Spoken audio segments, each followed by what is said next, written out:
Hello friends, welcome to my channel TSR study point. TSR study পয়েন্টের তরফ থেকে তোমাদের সকলকেই স্বাগত।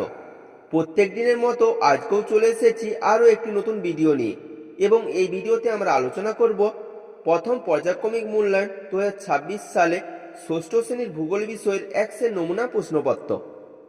তাহলে প্রশ্ন উত্তরে যাওয়ার আগে সিলেবাসটা দেখে নাও, কি কি পরীক্ষা হবে। আর ভিডিও ভালো লাগলে লাইক, সাবস্ক্রাইব ও বন্ধুদেরকে শেয়ার করে দিও। তাহলে কি কি পরীক্ষা হবে সিলেবাসটা দেখে নাও। পরীক্ষা হবে: 1. আকাশ ভরা সূর্য তারা। 2. পৃথিবী কি গোল। 3. তুমি কোথায় আছো। 4. পৃথিবীর আবর্তন। 5. ভারতের সাধারণ পরিচয়। 6. ভারতের ভূপ্রকৃতি ও নদ নদী। এই অধ্যায়গুলি পরীক্ষা হবে। একের দাগ, সঠিক উত্তরটি বেছে নিয়ে লেখো। এখানে 6টি করতে হবে, প্রতি প্রশ্নের মান 1 করে। একের দাগের ক, লক্ষ লক্ষ নক্ষত্র নিয়ে গড়ে ওঠে নক্ষত্রমণ্ডল, ছায়াপথ, সপ্তর্ষিমণ্ডল, গ্রহাণুপুঞ্জ। সঠিক উত্তরটি হবে লক্ষ লক্ষ নক্ষত্র নিয়ে গড়ে ওঠে নক্ষত্রমণ্ডল। খ, মঙ্গলের উপগ্রহের সংখ্যা 1টি, 2টি, 13টি, 27টি। সঠিক উত্তরটি হবে মঙ্গলের উপগ্রহের সংখ্যা 2টি। গ, সৌরজগতের বৃহত্তম গ্রহাণু হল টাইটান, সেরেস, বৃহস্পতি, বুধ। সঠিক উত্তরটি হবে সৌরজগতের বৃহত্তম গ্রহাণু হল সেরেস। ঘ, পৃথিবীর পরিধি প্রায় 12,714 কিমি, 12,757 কিমি, 40,000 কিমি। সঠিক উত্তরটি হবে পৃথিবীর পরিধি প্রায় 40,000 কিমি। পরে প্রশ্নটা দেখো, মূল মধ্য রেখার ঠিক বিপরীতে যে দাগমা রেখাটি রয়েছে তার মান 0 ডিগ্রি, 90 ডিগ্রি, 60 ডিগ্রি, 180 ডিগ্রি। সঠিক উত্তরটি হবে মূল মধ্য রেখার ঠিক বিপরীতে যেই দাগমা রেখাটি রয়েছে তার মান 180 ডিগ্রি। নেক্সট কোশ্চেন, পৃথিবীর নিরক্ষীয় ব্যাস মেরু ব্যাসের তুলনায় বড় 24 কিমি, 42 কিমি, 48 কিমি, 82 কিমি। সঠিক উত্তরটি হবে পৃথিবীর নিরক্ষীয় ব্যাস মেরু ব্যাসের তুলনায় বড় 42 কিমি। 2-এর দাগ, অতি সংক্ষিপ্ত প্রশ্নগুলির উত্তর দাও। এখানে 4টি করতে হবে, প্রতি প্রশ্নের মান 1 করে। 2-এর দাগের ক, ভারতের মূল ভূখণ্ডের দক্ষিণতম বিন্দু কোনটি। উত্তর হবে ভারতের মূল ভূখণ্ডের দক্ষিণতম বিন্দুটি হল কন্যাকুমারিকা। খ, ভারতে অবস্থিত হিমালয়ের সর্বোচ্চ শৃঙ্গের নাম কি।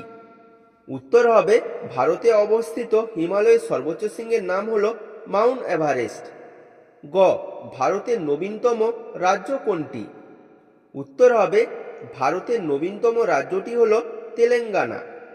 ঘ, পশ্চিমবঙ্গ ছাড়া আর কোন কোন রাজ্যের সীমানা বাংলাদেশকে স্পর্শ করে আছে।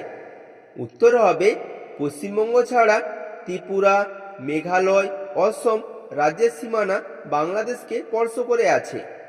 পরে প্রশ্নটা দেখো, ভারত ও নেপাল সীমান্তে কোন পর্বতশৃঙ্গ আছে। উত্তর হবে ভারত ও নেপাল সীমান্তে কাঞ্চনজঙ্ঘা পর্বতশৃঙ্গ আছে। 3-এর দাগ, নিচের সংক্ষিপ্ত প্রশ্নগুলির উত্তর দাও। এখানে 2টি করতে হবে, প্রতি প্রশ্নের মান 2 করে। 3-এর দাগের ক, কোয়াল কাকে বলে। উত্তরটা দেখো, পশ্চিম উপকূলের দক্ষিণ ভাগ অর্থাৎ মালাবার উপকূলের উপহ্রদগুলিকে স্থানীয় ভাষায় কোয়াল বলে। এইগুলি 3 দিক স্থলবেষ্টিত এবং একদিক সমুদ্রের দিকে উন্মুক্ত, যেমন কেরল রাজ্যের ভেম্বানাথ কোয়াল। খ, ভারতের চতুর্সীমা লেখো। উত্তরটা দেখো, ভারতের উত্তর পশ্চিমে আছে পাকিস্তান ও আফগানিস্তান, উত্তরে রয়েছে চীন, নেপাল, ভুটান। ভারতের পূর্ব দিকে অবস্থান করছে মায়ানমার, বাংলাদেশ ও বঙ্গোপসাগর। পশ্চিমে রয়েছে আরব সাগর, দক্ষিণে রয়েছে ভারত মহাসাগর ও শ্রীলঙ্কা। গ, উপসাগর ও উপদ্বীপ বলতে কি বোঝো। উত্তরটা দেখো, 3 দিক স্থলভাগ দ্বারা বেষ্টিত জলভাগকে উপসাগর বলে, যেমন বঙ্গোপসাগর। অন্যদিকে 3 দিক জলভাগ দ্বারা বেষ্টিত স্থলভাগকে উপদ্বীপ বলা হয়, যেমন ভারতের দক্ষিণ দিক। 4 দাগ, নিচের প্রশ্নগুলির উত্তর দাও। এখানে দুটি করতে হবে, প্রতি প্রশ্নের মান 3 করে। প্রশ্নগুলো দেখো। ক, পৃথিবীর আবর্তন গতির জন্য কিভাবে দিনরাত হয়? খ, অক্ষরেখা ও দাগিমা রেখার পার্থক্য লেখো। গ, উষা ও গোধূলি বলতে কি বোঝো?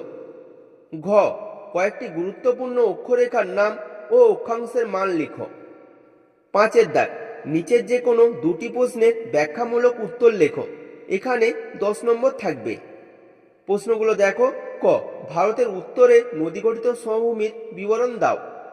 খ, ভারতের 5টি ভূপ্রাকৃতিক বিভাগের নাম লেখো। গ, গঙ্গা নদীর গতিপথ বর্ণনা করো। ঘ, ভারতের উত্তরে পার্বত্য অঞ্চলের বৈশিষ্ট্যগুলি লেখো। দেখো, 4 দাগ ও 5 দাগের প্রশ্নগুলি এখানে সাজেশন আকারে আলোচনা করলাম।